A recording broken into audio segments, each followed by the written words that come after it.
Onto this now. As the IEC prepares for the elections this year, the Commission is also having to deal with the apparent threats of violence during the polls. This week, uMkhonto weSizwe party leader Visvin Reddy, at least in KZN, said there'd be anarchy if the organization were to be excluded from the ballot. Let's get you some analysis on this. Bring in former IEC commissioner and founder of Election Management Services in Africa, Terry Tselane, who joins us via our video link this morning. Great to have you on the program as always, Tselane. Thanks for your time. The IEC, no surprises, has responded to this and has cited the Electoral Code, which prohibits organizations from being engaged or stoking any kind of violence in the lead up or during an election. It's one thing, of course, to have the laws in place. It's another to have organizations adhere to those laws. Absolutely. I think it's important for the Commission to remind all the political parties and political leaders of the importance of the adherence to the provisions of the Code of Conduct, particularly because the Code of Conduct is aimed at creating an environment conducive to free and fair elections. And there are severe consequences for those political parties and leaders who do not actually follow the provisions of the Code of Conduct. Yeah, and you know, the uMkhonto weSizwe party itself has also come out to give, I suppose, what they reckon is an explanation. And part of what they're saying is that they're not threatening violence, but they're saying there could be violence in the same way that we saw the July unrest unfold back in 2021. I mean, it might be a muchness of a muchness here, but I wonder if there are grounds already to send out some kind of warning, given what they may be stoking even inadvertently, if their version of events is anything to go by. Yeah, I don't want to respond particularly to MK party, but in general, all the political parties have got to urge their supporters to adhere to the provisions of the Code of Conduct. So any party that is intending to participate in the elections has got to bring to the attention of its supporters the importance of having to create an environment conducive to free and fair elections. So MK party or any other party has got that responsibility. The leaders have got the responsibility to urge their supporters to adhere to those provisions as contained within the Code of Conduct. Yeah. Optics matter. Comments from particular people matter. I mean, you spoke about leaders of organizations essentially guiding their supporters around how to respond.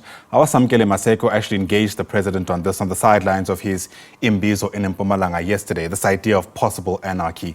Let's take a listen to what the president had to say, and then we'll take your response to that, Tselane. I just want to make it very clear to anyone who is threatening any form of unrest, they will be followed up and they will be arrested. Those are people who belong in jail. Those are people who are the enemies of our democracy.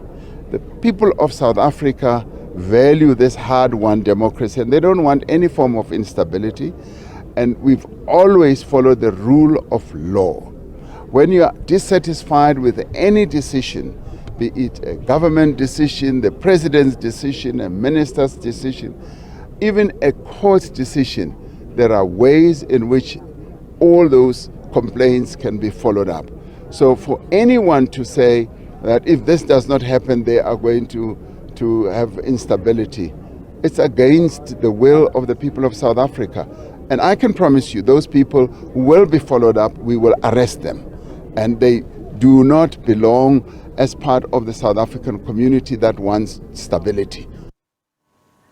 President Cyril Ramaphosa speaking in Mpumalanga yesterday. Given your experience in Tselane, how important is it for the president to come out so unequivocally, so early in this election journey and say those kind of remarks?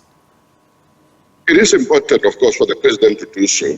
But as I've indicated, not only the president, but all leaders have got a responsibility of having to make sure that the elections take place within an environment conducive to free and fair elections. So all leaders have got to urge their supporters to make sure that there is nothing untoward that is going to be happening or anything that is going to be disturbing peace and stability during the elections.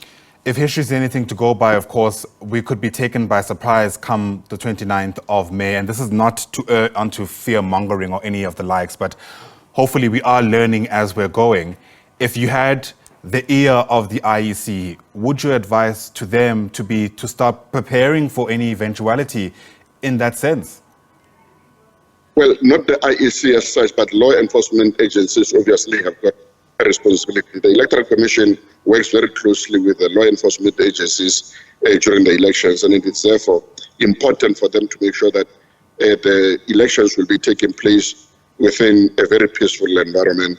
And therefore, if I was part of the Electoral Commission, I would intensify conversation with the law enforcement agencies around these areas, around these issues, so that we do not have anything that is going to disturb the smooth functioning of the Commission and its staff, as well as the electorate being able to go to the voting stations in a very peaceful manner. Yeah.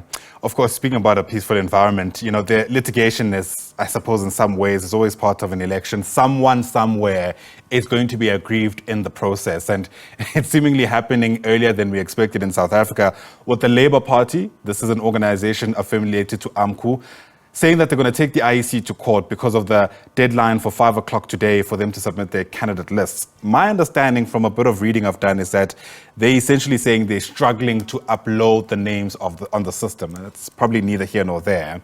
But still, you know, this idea of there being litigation is one that I think the IEC will probably also want to give their attention to. What's your reading around how early it's happening this time around?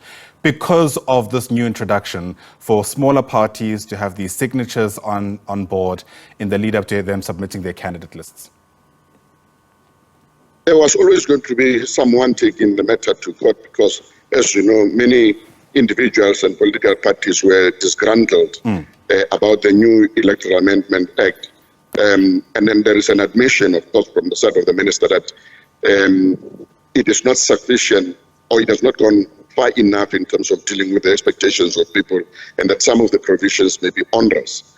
But of course, it is within the right of any political party to take the issues to legal instruments or the legal platforms such as the Electoral Court if they are not happy with certain things that are happening in preparations for the elections. But there is nothing that is happening, even if the matter is taken to court, that will actually stop the electoral process to unfold and to go according to the election timetable as already published. Yeah, I think the IEC at some stage says the train is moving and it's up to you whether or not to get onto it or you watch it move by. Terry Tselane, as always, thanks very much indeed for speaking to us. Really do appreciate your insights.